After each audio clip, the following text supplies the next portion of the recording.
leo niko hapa kwenye kituo cha Kilakala hapa Yombo, ambapo kama mnavyofahamu tangu tarehe 5 mpaka tarehe 30 mwezi huu kumekuwa na zoezi kubwa la kutoa huduma kwa wananchi ambao wamepata changamoto au wamepata maradhi ya mabusha, ngiri maji.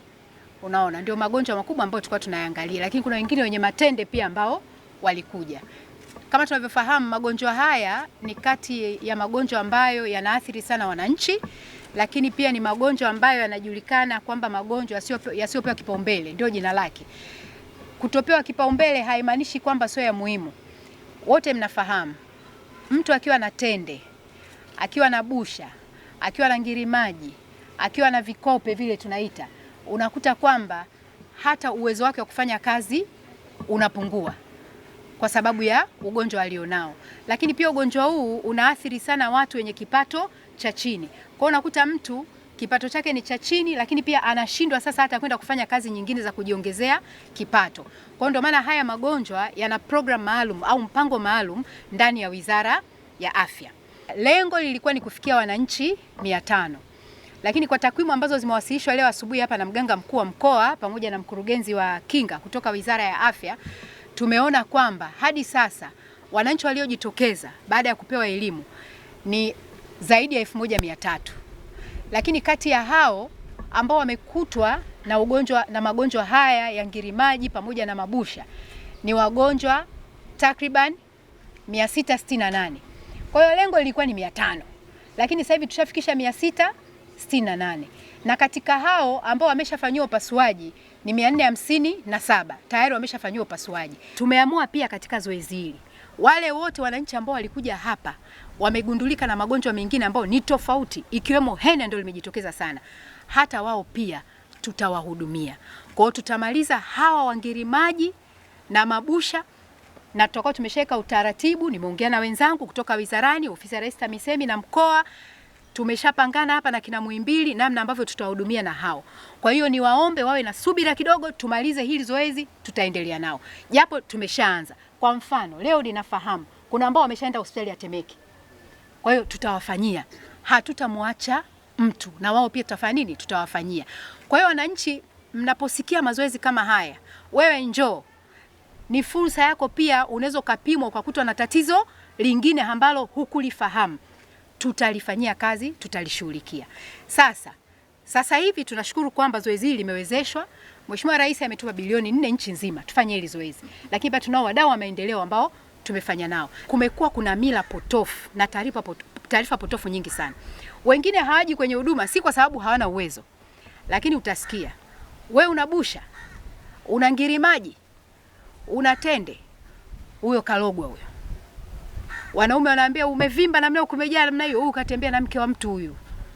Lakini wengine wanakuambia yani hiyo sifa, kuwa na hilo dude sifa. Kwa kuna mambo mengi ambayo yamekuwa yanasababisha watu hawajitokezi kupata huduma. Kwa hiyo nichukue nafasi hii kupitia vyombo vya habari kuambia wananchi kwamba maradhi haya ni maradhi kama ilivyo maradhi mengine. Na maradhi haya yanaenezwa na mbu. Ni mbu ndio ambaye anabeba vimelea hivyo, akikung'ata unapata hayo maradhi. Lakini mbu anatokea wapi? Mbu sikuna mazalia ya mbu. Kwa swala la usafi wa mazingira hatuwezi kulikwepa. Kwa wito wangu ni kwa wananchi popote pale ulipo, ukisikia zoezi liko mkoani kwako, usibaki nyuma. Kama una changamoto hiyo, jitokeze uweze kupatiwa huduma. Serikali imedhamiria, na kama nilivyosema, tunaendelea kumshukuru Mheshimiwa Rais Dr. Samia Suluhu Hassan kutuwezesha kutoa hizi huduma. Kwa mujibu wa maelekezo ya wizara ni kwamba kambi yetu katika mkoa wa Dar es Salaam inaanza tarehe 5 na imeshaanza, na tunategemea inafikia ukomo tarehe 30. Wenyewe tumejionea namna ambavyo wananchi wamekuwa wanakuja kwa wingi. Takwimu tulizonazo hadi sasa, waliofika kwa ajili ya check up na wale wote waliochunguzwa na kubainika wanazo ni wanaume. Wote ni wanaume, na umri kuanzia miaka 45 na kuendelea, hao ndio wanaongoza, wako wengi zaidi. Mimi nitoe rai tu wananchi, tusisubiri mpaka dakika ya mwisho, tuendelee kujitokeza mapema. sisi kama serikali tumejipanga vizuri kabisa kuhakikisha kwamba zoezi hili tunalifanya. Kwa hiyo tutawahudumia wananchi kwa maana ya kampeni hii mpaka hiyo tarehe 30. Wale wote watakao kuja kwa ajili ya screening watahudumiwa kwa kufanyiwa uchunguzi wa awali na kupangiwa tarehe ya kufanya upasuaji. Baada ya tarehe 30 haimaanishi kwamba huduma hii ndio imekoma, ila kambi itahamia kwingine.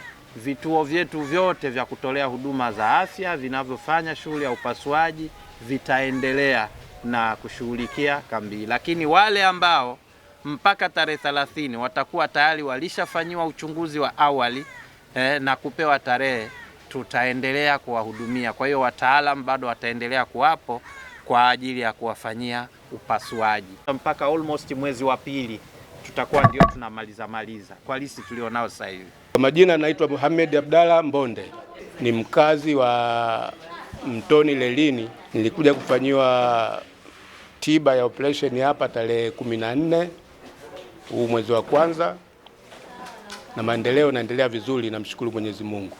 Kabla sijafanyiwa operation, tatizo kubwa, ugonjwa kidogo naleta aibu mtaani, hata kwa mazingira kama ndugu hivi wakiniangalia na nini, nikaona bora nikafanyiwa hivyo.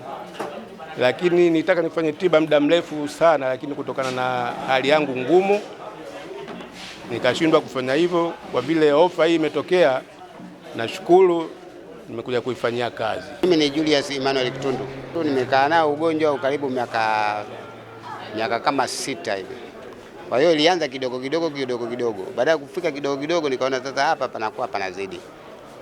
Niliposikia tu nikaona sasa niende kwa sehemu nyingine nikafanywe. Nikaona sasa sehemu nyingine itakuwa haiwezekani. Hivi ngoja nisubiri. Nikasubiri kwanza nikavuta heli, kwa sababu hii mishipa mingine hii haieleweki, mingine ya kutupiwa, mingine ya kugonjwa, wengine wa watu wengine. Dunia ni ngumu sana. Kwa hiyo lazima pale nikaona kwamba kuna tangazo fulani la kwenda kutibiwa ile ugonjwa. Niliposikia tu siku hiyo nikaona ni bora nije. Nilipokuja nikapangiwa siku tarehe 13, tarehe 13 hiyo nikaja. Hawakunikaweza hata siku hiyo, wakanifanyia tu mara moja. Nikakaa siku ya kwanza nikalala, siku ya pili nikaruhusiwa kwenda. Na mpaka sasa hivi pale nimeambiwa nirudi tarehe 25 leo kuja kwenye check up. Sasa check up imenisaidia, sasa hivi nangojea check up, lakini ninapozisikia najisikia vizuri tu, natembea. Mwanzo nilikuwa natembea, lakini sasa hivi natembea tu, nimefanya mazoezi kutoka kule kwa Mwinyi mpaka hapa bila kupanda bajaji wala kufanya nini. Kwa hiyo huduma ile wa daktari mimi naipenda sana.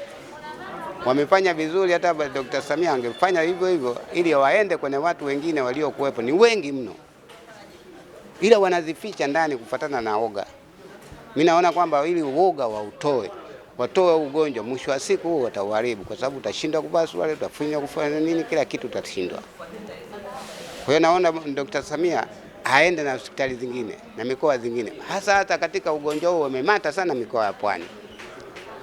Sasa sielewi ni joto au ndio mazingira yenyewe yaliyokuwepo. Naitwa Faki Ali Musa, mkazi wa mashine ya maji namba 5, mtaa wa Buza, kata hiyo ya Buza.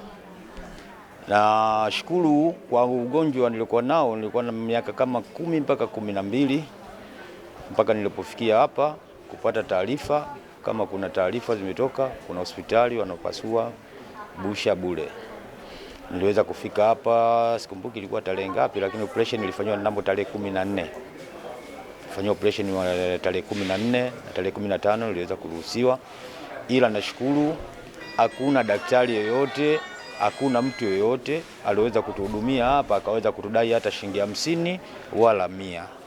Ili tulifanywa operation na mpaka nimeambiwa nirudi tena leo tarehe 25, nimerudi kwa ajili ya ukaguzi wa kuja kukaguliwa. Wito wangu mkubwa na wasi au na hitaji waliokopo na hivi vitu wasije wakaogopa katika maisha haya. Wajitokeze waje kufanya operation na wawe sehemu salama na wawe sehemu mzuri na waweze kuonekana na binadamu wenzao pia usoni kwa hali mzuri sana.